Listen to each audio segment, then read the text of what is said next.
Hey everybody, it's Karen again, and I have a little bit more of a serious message for you today. I've got my whiteboard behind me. Of course, I don't actually have a whiteboard, so I have a picture that I put paper over, but I want to use it this morning to talk about something that I think people need to be aware of. But I want to talk about what this actually looks like and how the virus actually plays out, and the fact that our intentions may not lead to the consequences that we want. Let me give an example. I'm allergic to morphine. I just happen to know that because I had it one time when I was in the hospital. So if I'm in great pain and somebody wants to help me and they give me morphine, that's not going to help. Or say I'm baking cookies and I want to take cookies over to another family, but somebody in that family is allergic to peanuts and I don't know that, and I give them peanut butter cookies and someone eats one. That's not a helpful thing. So the intention and the consequences aren't the same, and that's what I want to talk about, is the consequences of some of our good intentions. So I have this whiteboard behind me, and I wanted to play out a little bit what it looks like when people go about their daily business, even though the coronavirus is around us. And you may have seen this kind of thing before, but bear with me, I hope you will. So here you are. And you are happily going about because you really feel good, and you make it a little bit darker,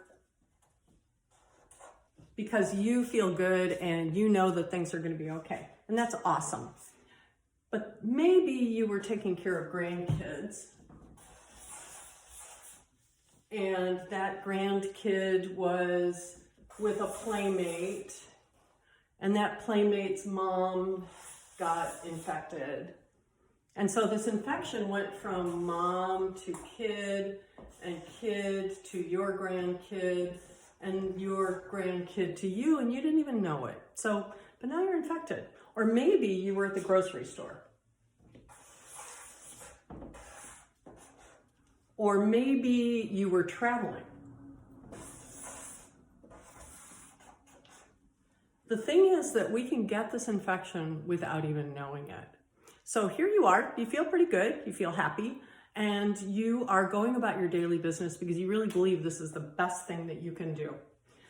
Well, the rate of infection, and I checked this out with my niece who's an epidemiologist, and also with Dr. Hall to make sure I had the right stats. And the rate of infection or transmission of infection generally is one person will infect 3 people. Okay, one person who's infected, who's just going about, can infect generally about 3 people.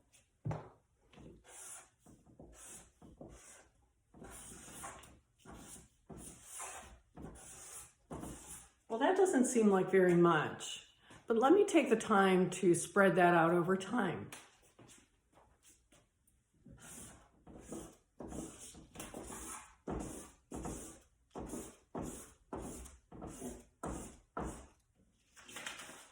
So I did the math.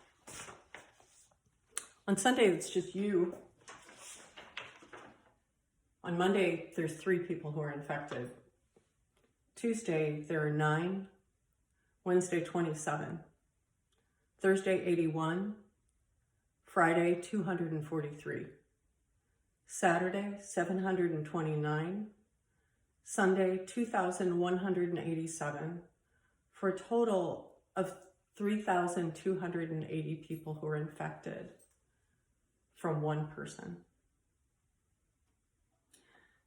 And then I did the math on how many people die. The death rate on COVID-19 is about 2%, which doesn't sound like much. When you take 3,280 people and multiply it by 0.02, you have 65 deaths. Maybe it's the person who has a compromised immune system. Maybe it's the one who has chronic asthma. Maybe it's somebody who's on chemotherapy for ovarian cancer. Maybe it's a person who's really perfectly healthy and they think that they can't get it and can't get sick. 65 people. Now I want to show you what's underneath this chart. I brought this home from church so that I could have it near me while I'm away. You probably recognize it.